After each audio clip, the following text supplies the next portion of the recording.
400 पार 500 कह दें 600 कह दें, कहने में क्या जाता है। इतना चंदा वसूला है, न खाऊंगा न खाने दूंगा कि कब को सार्थक करने के बजाय आपने जितना खाया और जितना खिलाया ऐसा दिख रहा है। कुछ देर की खामोशी है, फिर शोर आएगा। तुम्हारा वक्त आया है, दीदी का दौर आएगा। बंगाल में मैंने कहा था कि बिल्कुल ममता जी से लागू नहीं होने देंगी। उनका कहना कहा हुआ, उनकी गारंटी सही मायनों में गारंटी होती है। उनकी गारंटी कोई मोदी की गारंटी नहीं है। कहने को कुछ भी कह सकते हैं। 400 पार की बात कर रहे हैं, कहीं बाजार से खरीदने की बात कर रहे हैं, चाहे जैसे पहले खरीद बिक्री की थी इन लोगों ने, चाहे कर्नाटका का मामला हो कि मध्य प्रदेश का मामला हो कि गोवा का मामला हो कि नॉर्थ ईस्ट में हुआ हो, वैसे जैसे खरीद बिक्री की है उसके आधार पर अगर कहते हैं हमारे दोस्त कि 400 पार 500 कह दें 600 कह दें, कहने में क्या जाता है। सवाल ये उठता है कि कहाँ से, कैसे, क्या आपकी लोकप्रियता पिछले वक्त से ज़्यादा बढ़ी हुई है। अभी जो इतने ज्वलंत मुद्दे जो इस बार मुंह फाड़ कर इस बार बैठे हुए हैं और ज्वलंत मुद्दों को लेकर जिस तरह से अपोजिशन इस बार बढ़ रहा है, और वो मुद्दे जो हैं वो जनता जनार्दन के मुद्दे हैं, देश के एक एक घर के एक एक लोगों के मुद्दे हैं, वो एक एक लोग के मुद्दे हैं। आज एक बात उठ रही है, सिर्फ बेरोज़गारी और महंगाई और परीक्षा पेपर्स लीक हो जाने का ही मामला नहीं है।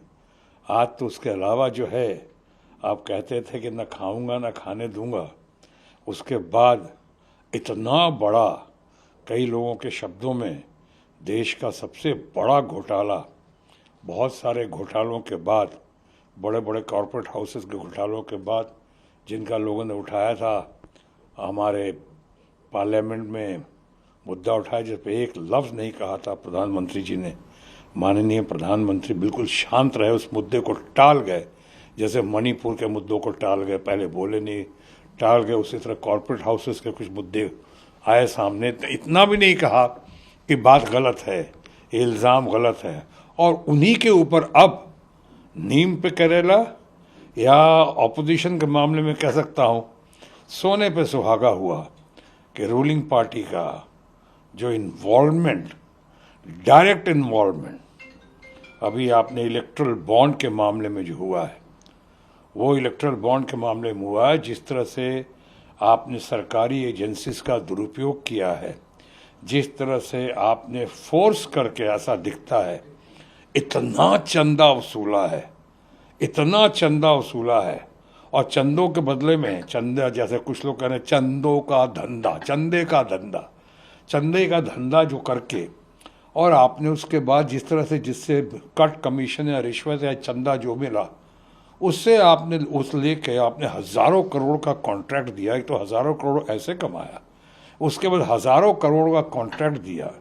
कोई लॉटरी वाला है कि सट्टा वाला है, ऐसे ऐसे लोगों को आप, ऐसे ऐसे लोगों से चंदा लिया और ऐसे ऐसे लोगों को आपने काम दिया, या ऐसे ऐसे लोगों को आपने डराया, हड़काया, भड़काया, घबरा गए वो लोग उनसे करके।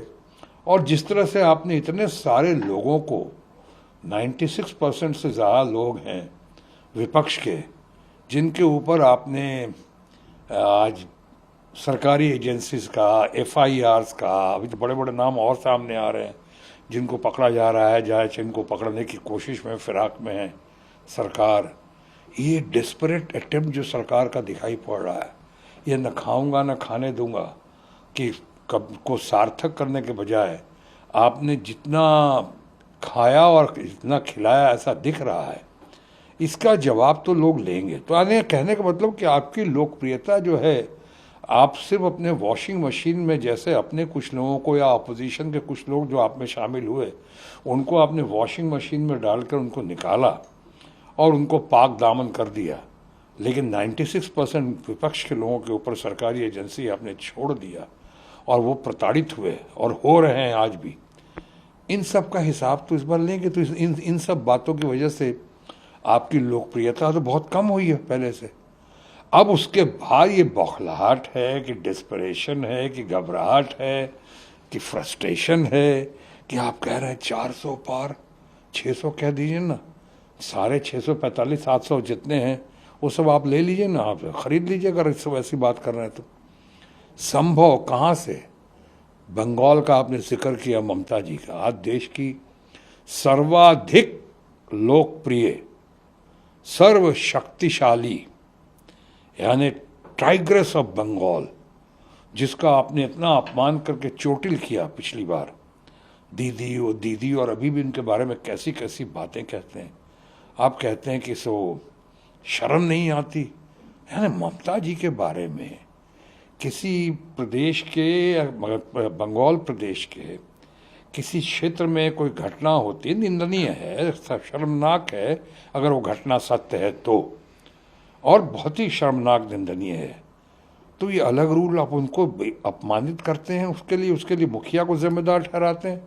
अगर यही आपका आधार है तो जनता ये भी जानना चाहेगी कि हाथरस में जो हुआ यूपी में, चाहे वहाँ कठुआ में जो हुआ, चाहे अभी आपके कानपुर में परिवार की बच्चियों को सामूहिक दुष्कर्म करके उनको इतना बाध्य किया कि वो आत्महत्या कर गई रस्सी से लटक कर, उनके बारे में किसी पे कोई जिम्मेदारी नहीं थोपते हैं आप।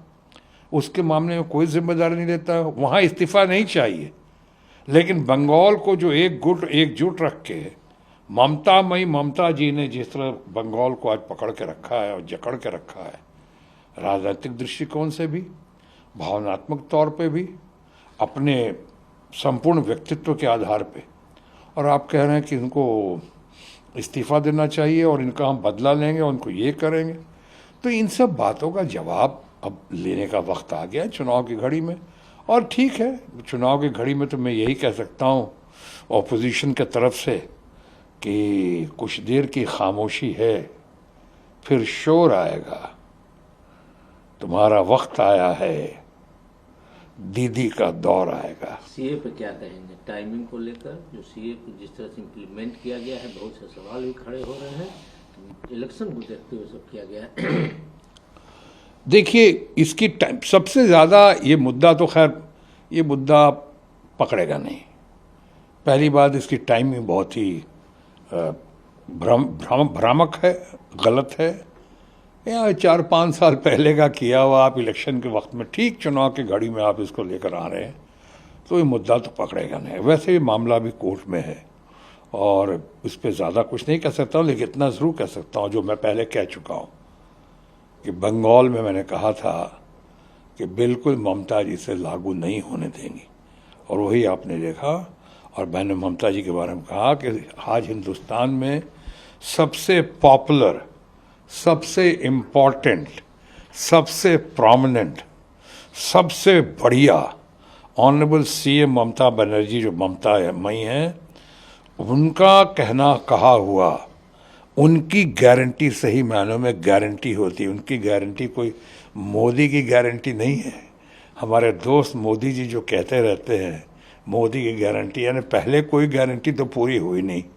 यानी 2 करोड़ नौकरी देने का वायदा किया, वो तो पूरी हुई नहीं। किसानों की आमदनी डबल करने का मामला आपने वायदा किया, वो तो पूरी हुई नहीं।